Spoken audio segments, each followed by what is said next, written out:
Saya pernah diceritain Gus Zofur juga sering baca buku tentang Mbah Maksum. Dulu Mbah Maksum kalau wasiat kembali ya gitu. Kamu harus NU dan harus mempertahankan NU, tapi tidak dengan cara membenci Muhammadiyah. Dulu Mbah Mun juga sering cerita, dulu Mbah Hashim tuh ngaji Syekh Mahfud ya. Nah, Mbah Ahmad Dahlan dulu namanya Darwis sering ngaji sama Syekh Khotib Minangkabau. Zaman itu Syekh Khotib sudah modern, sudah ikut gerakan Abdu, gerakan Al-Manar. Sehingga bawaannya Mbah Ahmad Dahlan ini agak agresif. Yang Mbah Hashim karena hanya mulazim di Syekh Mahfud, hanya sesekali ngaji Syekh Khotib, beliau lebih seperti itu. Dan dua beliau ini sama-sama pernah ngaji Mbah Soleh Darat di Semarang, Mbah Hashim sama Mbah Ahmad Dahlan yang dulu namanya Darwis. Jadi ini masih min minuskatin wahidah mimam bain wahid. Sehingga kita tidak kaget ketika Mbah Ali Maksum mengomentari Muhammadiyah itu masih ahli sunnah wal jamaah. Makanya nanti terakhir saya baca kitabnya Mbah Ali dan sering saya pelajari. Andai kan kita ini sepakat dengan ilmu, ya kita tahulah. Kalau Abu Hanifah itu tidak kunut, Imam Syafi'i kunut, berarti kunut itu mazhabnya Abu Hanifah, bukan mazhabnya Mbah Ahmad Dahlan. Apa tidak kunut itu mazhabnya Abu Hanifah, bukan mazhabnya Mbah Ahmad Dahlan. Kita kunut itu mazhabnya Imam Syafi'i, bukan mazhabnya Mbah Hashim. Ini semuanya masih dalam bingkai ilmu. Adzan qabla subhi juga riwayatnya jelas. Tidak adzan ya sudah perilaku kita sudah jelas. Dulu Mbah Mun sering didik kita gitu. Saya sering dengar cerita kalau dulu Pak Arif Fakhruddin begitu hormat sama Mbah Ali, apalagi zuriyahnya Mbah Azhar Basir, karena beliau dulu ngaji di Termas. Dulu itu nggak ada masalah karena semuanya dianalisis pakai ilmu. Tapi sekarang pakai identitas, yang kunut tuh NU, yang nggak kunut Muhammadiyah. Berarti Abu Hanifah itu Muhammadiyah, Imam Syafi'i itu NU. Berarti Imam Syafi'i itu ya anak buahnya Ki Miftahul Ahyar kira-kira gitu, karena kan anak buahnya Pak Said Akil. Kan terus jadi repot. Dulu kita ini pengagum ilmu, bukan pengagum perbedaan. Sehingga di sini yang saya kagum dari sekian ceritanya Mbah Ali Maksum, supaya kitab ini to the point, supaya nggak lama-lama karena waktunya juga. Nanti kalau kemalaman ini kena semprit ini sudah. Ini diantara yang diceritakan Bali itu unik. Imam Syafi'i itu sering tawassul, sering wasilah sama siapa itu? Abu Hanifah. Ini sudah tak petakan, saya baca yang sensitif lah, so yang ini ya. Ziyar al-Babus Samin, terus sebentar ini yang bab tawassul.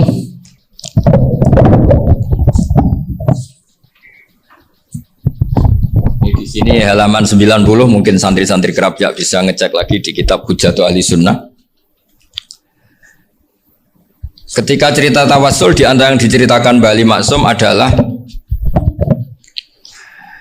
perilaku ya, bukan sekedar statement tapi apa? Perilaku. Perilakunya Imam Syafi'i atau ahwalnya kalau bahasa halusnya, yang selalu ke makamnya Abu Hanifah untuk tawassul. Padahal Imam Syafi'i itu orang yang secara ilmu sering kritik Abu Hanifah. Jadi ini saya baca ini di halaman 100, jadi tawassul mulai halaman 9 berapa ini sampai halaman ini yang qala sami'tu Syafi'iyya yaqul inni la atabarraku bi Abi Hanifah wa ji'u ila qabri fi kulli yaumin zairan fa idza uridat li hajatun shallaitu rak'atain, halaman 100, wa ji'tu wa sa'altu wa ta'ala al hajat indahu fama taqudu anni hatta tuqda. Kanal Imam Syafi'i ayyama huwa bi Baghdad yatawassalu bil Imam Abi Hanifah yaji'u ila dorihi fayusallimu alaihi wa yatawassalu ila Allah bihi fi qada'i hajati. Terus wa yatawassalu Imam Ahmad bi Imamina Syafi'i. Jadi di antara yang diceritakan Mbah Ali Maksum itu betapa Imam Syafi'i yang terkenal sering mengkritik Abu Hanifah dalam tatanan fikih karena beliau tidak percaya ada istihsan. Abu Hanifah berpendapat adanya istihsan, dan kita tahu lah ikhtilafu Syafi'i wa Abu Hanifah itu besar sekali. Tapi beliau itu tahu Abu Hanifah itu orang yang sangat soleh. Abu Hanifah itu kalau ketemu sama orang yang utang beliau itu yang lari bukan yang utang Abu Hanifah, karena takut orangnya itu izin. Jadi kalau ketemu yang utang di jalan itu yang sembunyi itu Abu Hanifah. Kenapa engkau sembunyi? Ada yang utang saya lewat, nanti orangnya malu. Jadi setingkat Robiah Adawiyah itu beliau di rumah ada maling itu sembunyi. Ditanya kenapa engkau sembunyi? Malu, gak ada yang dimaling. Malu sama malingnya karena serumah itu gak ada barang yang layak dicolong itu. Itu Robiah dia sembunyi. Itu yang bisa niru itu Abu Hanifah. Jadi wali-wali besar ini ternyata saling menghormati dan saling tawassul. Nah saya berharap tawassul ini bukan sekedar perilaku sosial, tapi memang ada sanadnya. Sehingga terus diceritakan Bali di sini dulu istaqa Umar bil Abbas. Kata siapa tawassul harus dengan Rasulullah SAW? Dulu istaqa Umaru bil Abbas. Sayyidina Umar itu tawassul istisqa dengan Sayyid Abbas. Padahal kita tahu Sayyid Abbas ini tidak nabi. Terus beliau cerita sampai Imam Syafi'i tawassul sama Abi Hanifah. Sehingga nggak ada perdebatan itu kan Umar. Kalau Umar kan ada jaminan boleh diikuti karena beliau sahabat. Bali cerita tentang Imam Syafi'i yang tawassul dengan Abu Hanifah. Seargumentatif itu. Maka saran saya kepada alumni Kerapyak, santri-santri Kerapyak, karena saya hanya berani ngomong sama santri Kerapyak, sama mas saya hanya ada berani kalah sepuh. Itu tradisi keilmuan itu harus dijaga dengan hujjah dan dengan tadwin, dengan pembukuan. Saya punya sekian cerita ya, misalnya dulu kita mungkin iskal itu janggal. Kenapa sih orang Islam tukaran sama orang Islam? Sehingga di antara doa Nabi yang enggak dikabulkan Allah, enggak boleh dikabulkan sama Allah, enggak boleh, bukan berarti kamu saja. Redaksinya famana aniha, memang enggak boleh. Redaksinya bukan falam yastajib lahu, tapi famana aniha. Di Al-Marrah As-Salisa ini Nabi dilarang, yaitu melarang umat Islam itu jangan sampai tukaran sama umat Islam sendiri. Itu kata Allah, ya tidak bisa kata Allah, kalau itu tidak saya kabulkan. Itu dulu guru-guru kita nyontohkan sederhana. Kira-kira kalau saya tukaran Gus Zofuru, Mbah Mun luwih ikhlas dibanding ditukari wong liya. Nak ana kakak ditabuk adik, wong tua luwih ikhlas dibanding ditabuk tangga. Barokahnya membaca kita lebih mentoleransi. Kalau ada Mbah Hashim dikritik Mbah Fakih Mas Kumambang, kita ikhlas itu. Tidak dikritik guru PAUD itu kan, atau dikritik orang-orang yang nggak bisa ngaji. Artinya ternyata keliru kita bilang kiai kok tukaran. Justru bagus kiai tukaran dibanding kiai dikritik guru PAUD atau dikritik orang-orang yang nggak bisa baca kitab. Akhirnya barokahnya baca kita menjadi tahu. Dulu Mbah Mun sering cerita, ini masih cerita silsilah ya. Jadi Mbah Maksum tadi kita tahu di antara guru besarnya Mbah Maksum tentu Mbah Mahfud Termas. Beliau adalah adik dari Kiai Mahfud Termas. Mbah Dimyati ini adik Kiai Mahfud Termas. Itu punya saudara namanya Abdur Razak, juga punya saudara namanya Dahlan. Itu yang membawa Thariqah Syadziliyah di Solo Raya, yang sekarang alhamdulillah diteruskan Gus Wafi. Dulu di antara pesannya Mbah Mun ke saya, hak Wafi kandani kon ziarah ning Mbah Dimyati. Mergo Thariqah Syadziliyah dulu itu yang bawa keluarganya Mbah Dimyati. Jadi semuanya ini masih dzurriyyatan ba'duha min ba'd.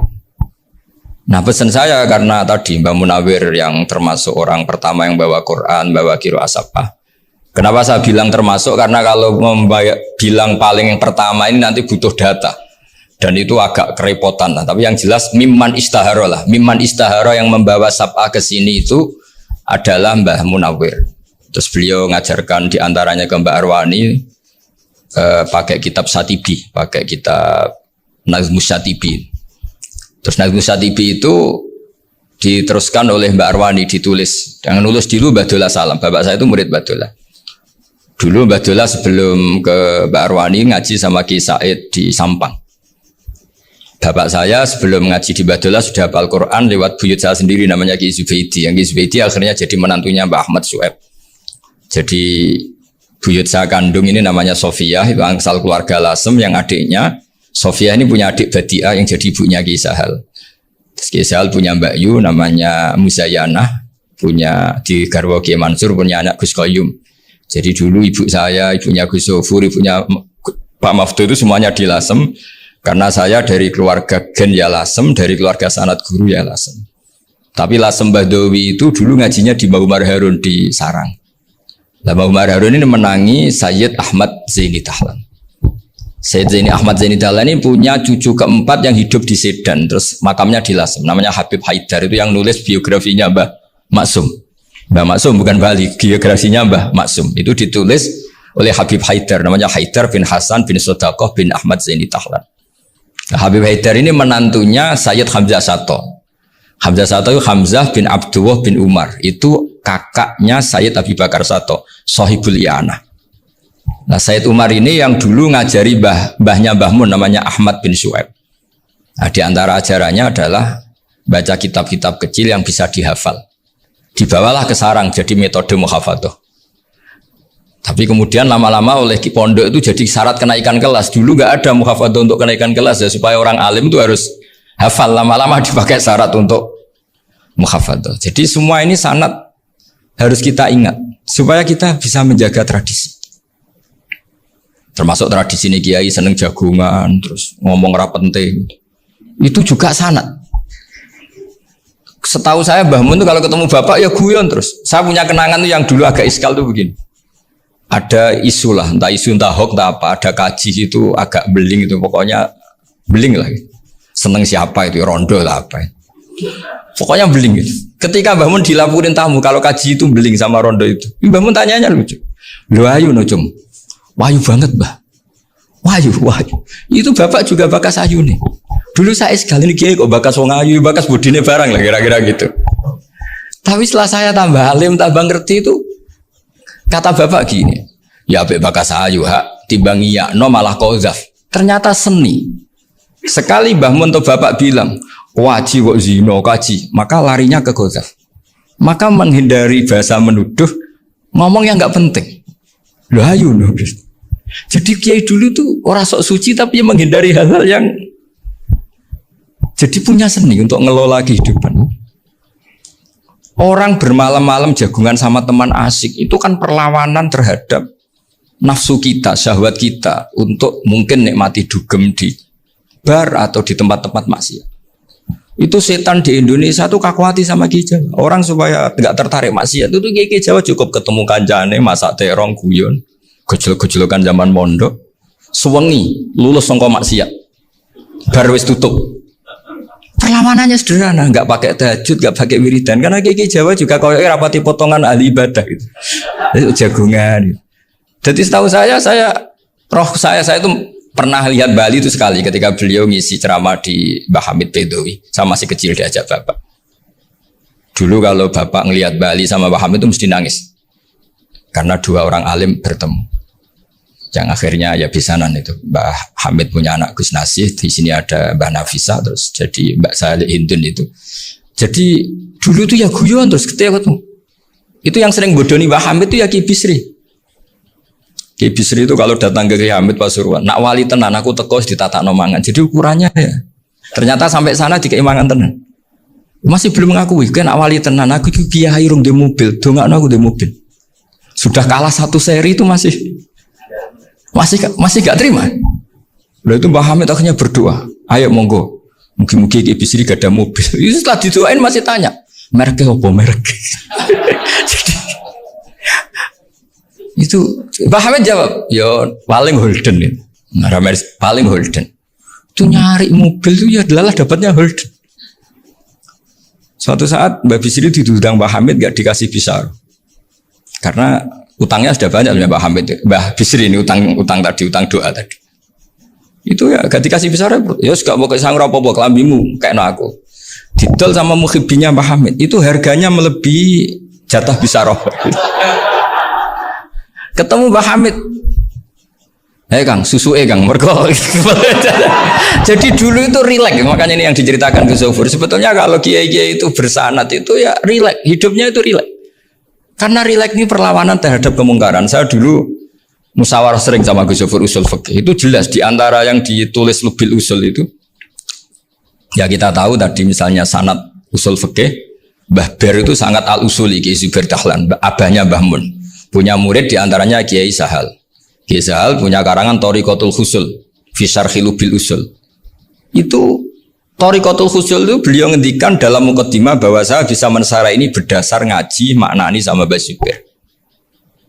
Terus beliau mengutip sarah itu dari kitab Nailul Ma'mul. Beliau ngendikan binus khotin khotiyah ghairi matbu'ah. Dan itu ditemukan di Kiai Mansur di Lasem, karena Kiai Mansur iparnya Mbah Sahal. Mansur bin Khalil itu diantara katibnya Syekh mahfud. Jadi semuanya ini sambung. Mbah Ber saking ahli usul fikihnya, kalau ngajar usul fikih itu kalau guyon takriran saya ini lebih memahamkan ketimbang Sarah.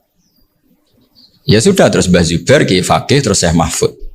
Di sini Syekh Mahfud termasuk orang yang dekat Mbah Munawir sampai putrane Mbah Mahfud namanya Gus Muhammad dibawa Mbah Munawir, kemudian mondok di Termas diantaranya, terus dinikah jadi menantunya kalau nggak salah Haji Taslim di Betengan, kemudian sekarang juriannya Mbah Mahfud di Betengan. Ini nggak boleh hilang secara sebab. Itu diantara di usul fikih diterangkan. Ketika diantara 5 hukum itu ada yang bernama mubah. Mubah itu boleh dilakukan, boleh ditinggalkan, dan kalau dilakukan ya tidak berpahala, ya tidak disiksa. Itu ada ulama yang protes. Protes nggak bisa seperti itu. Ithma min mubahin ila wa tahaqqaqu bihi tarku haramimma. Fa'il zamu minas sukun tarkul qatli wa minas sukut tarkul qadaf. Tidak bisa, mubah itu tidak ada. Kalau kiai jagungan semalaman, itu Allah ngitungnya itu hada taroka dugem, wahada taroka delok dangdut, wahada taroka kada wa kada. Oh, itu luar biasa. Dan kita ngikuti yang seperti itu saja. Gak usah tahajud, gak usah witir telulas kaya ora kuat timbang gremeng. Sewengi jagungan, setan ngenteni kita tergoda maksiat, ternyata maksiatnya sampai tutup, kiainya masih apa? Jagungan. Jadi jagungan saja ada ilmunya bahwa itu perlawanan terhadap tarkul ma'asi. Sehingga bagaimana Anda katakan mubah ini mubah, toh gunanya adalah tarkul haram. Meskipun efek mubah juga bisa tarkul wajib, wae bojo blonjo turu. Karena wae ngurmati ibuke turu. Itu halal wajib. Jadi mubah itu resikonya ya bisa tarkul wajib, bisa tarkul haram. Sehingga kalau sanad ini terjaga secara baik, secara kultur, saya sering juga sakuan sama Gus Yofur itu mesti tak niati gitu. Jagungan wong alim Gus ibadah dan menikmati ibadah adalah dabul auliya wa dabul ulama. Kata Imam Ghazali, pada akhirnya waqud buhadatin al istilzat bil mubahat.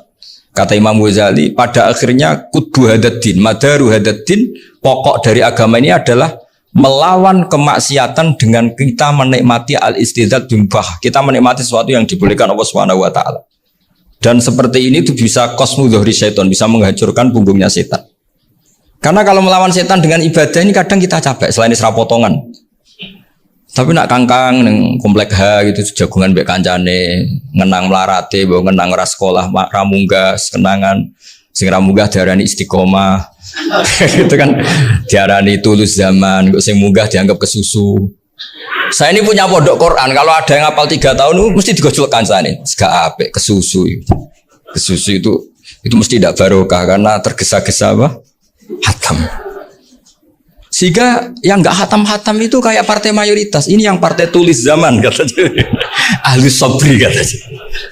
Akhirnya di pondok gara-gara itu mau guyon, tapi nggak ada stigmasinya, memang nggak naik. Di pondok sarang itu saya punya temen itu banyak yang sekelas dengan saya, sekelas sama Gus Kamil, akhirnya sekelas dengan Gus Sofur. Padahal saya ini kakak kelas.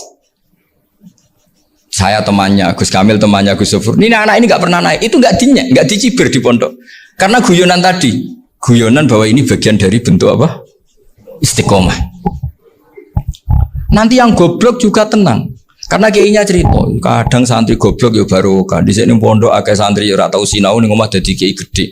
Selalu kiainya tuh cerita seperti itu. Akhirnya sing goblok ya bangga dengan kegoblokannya. Iya, jadi kiai itu orang yang meskipun guyon ini barokahnya Masya Allah. Dan setahu saya kiai-kiai alim itu ya senengannya guyon karena tadi guyon itu luar biasa.